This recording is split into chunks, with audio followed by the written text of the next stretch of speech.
ఇతిహాసవాణి channel నుంచి మీకు మరో మంచి కథనాన్ని అందజేస్తున్నాం. భగవంతుడి భాష. మనసులోని ఆలోచనలని వ్యక్తం చేయడానికి మనం భాషను సముచితమైన సాధనంగా వినియోగించుకుంటున్నాం. భాషా పటిమ లేనప్పుడు అభినయం, ఆహభావాల ద్వారా వ్యక్తం చేస్తున్నాం. మరి భగవంతుడికి కూడా భాష ఏదైనా ఉన్నదా? ఆ భాష ఏమిటి? ఎలా ఉంటుంది? ఆ భాష ద్వారా ఏం చెప్తున్నాడు? మనం దాన్ని ఎలా గ్రహిస్తున్నాం? ఇలాంటి సందేహాలు కలగడానికి ఆస్కారం ఉంది. నశ్వరమైన ఈ శరీరానికే భాష ఉన్నప్పుడు సర్వంతర్యామి, సర్వజ్ఞుడైన పరమాత్మకు మాత్రం భాష ఎందుకుండదు? ఉంది. భాష అంటే మాటలా, వాక్యాల, శబ్దాల? మౌనం కూడా భాషేనా? రమణ మహర్షి మౌని. ఆయన భాష మౌనమే. ఆయన బోధనలు మౌనం ద్వారానే భక్తులకు సంప్రాప్తించాయి. దక్షిణామూర్తి మౌన సాధనం ద్వారానే జ్ఞానబోధ చేశాడు. అలాగే మహానుభావులెందరో మౌనంగా ఉంటూనే తత్వబోధ చేశారు. భగవంతుడు మౌనంగానే ప్రకృతి ద్వారా మనకు జ్ఞానం ప్రసాదించాడు. నదులు, పర్వతాలు, వృక్షాలు, కొమ్మలు, కాయలు, పూలు, పండ్లు, మేఘాలు, గాలి, నేల, వీటన్నిటి ద్వారా పరమేశ్వరుడు మనకెన్నో అమూల్య సందేహాలు అందజేస్తున్నాడు. జ్ఞాన సంపదను పంచిపెడుతున్నాడు. ప్రతిఫలాపేక్ష లేకుండా ప్రతి వస్తువు మనకు సౌఖ్యాన్ని, ఆనందాన్ని అందజేస్తుంది. సూర్యుడు వెలుగునిస్తున్నాడు.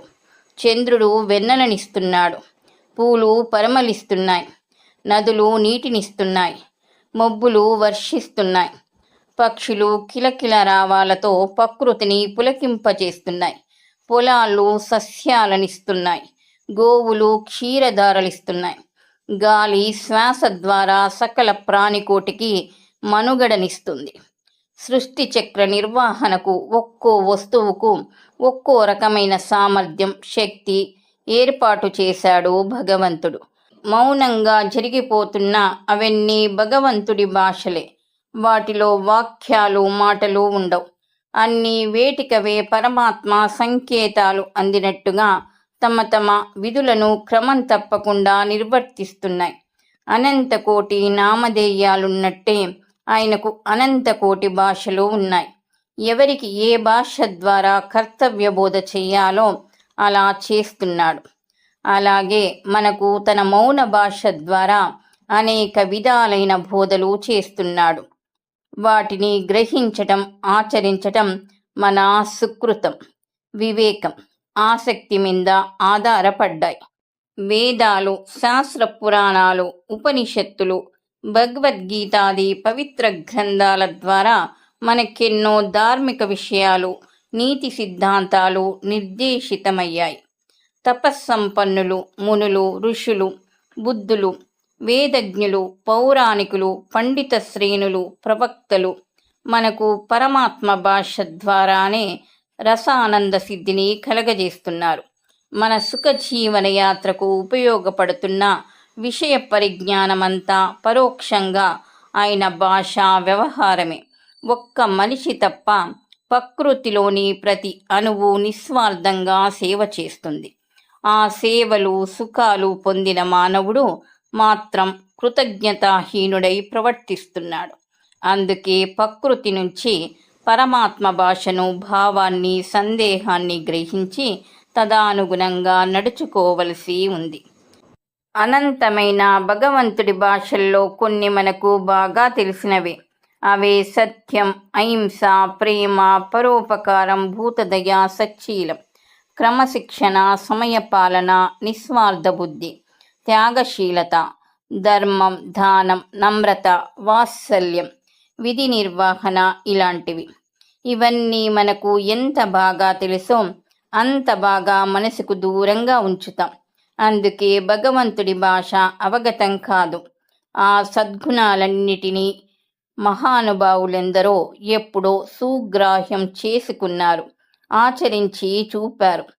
కనుక వారందరికీ భగవద్భాష సుబోధకమే అయ్యింది.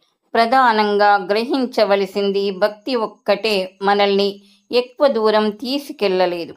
ఆర్తుల సేవ దానికి తోడైతేనే ఆధ్యాత్మికంగా ముందుకు పురోగమించగలం. అప్పుడే మనం భగవద్భాషను సంపూర్ణంగా సాకల్యం అవగాహన చేసుకున్న వాళ్ళమవుతాం. సద్గురువు మార్గ ప్రదర్శనంలో సముచితమైన శిక్షణ పొంది సాధన చేసి సార్థక జీవన ప్రస్థానం సాగిస్తే భగవంతుడి భాషలన్నీ మనకు అర్థమైనట్టే. జీవించి వికసించి తత్వాన్ని తెలుసుకుని ముక్తిని పొందడమే జీవితం. నేను అనే మాటకు అర్థం తెలుసుకోగలిగితే, ఆ మాటను హృదయం నుంచి తొలగించగలిగితే భగవద్భాష పరిజ్ఞానం పొందగలిగినట్టే. అదే మనం సాధించగలిగే మహత్కార్యం, మహావిజయం. అందుకే వీలైనన్ని భగవంతుడి భాషల్ని నేర్చుకునేందుకు ప్రయత్నిద్దాం. ఓం నమో నారాయణాయ. ఈ కథనం మీకు నచ్చితే లైక్ చేయండి. మరిన్ని మంచి కథనాల కొరకు మా ఛానల్ని సబ్స్క్రైబ్ చేసుకోండి. ఈ కథనాలపై మీ అభిప్రాయాన్ని తెలియచేయండి. ధన్యవాదములు.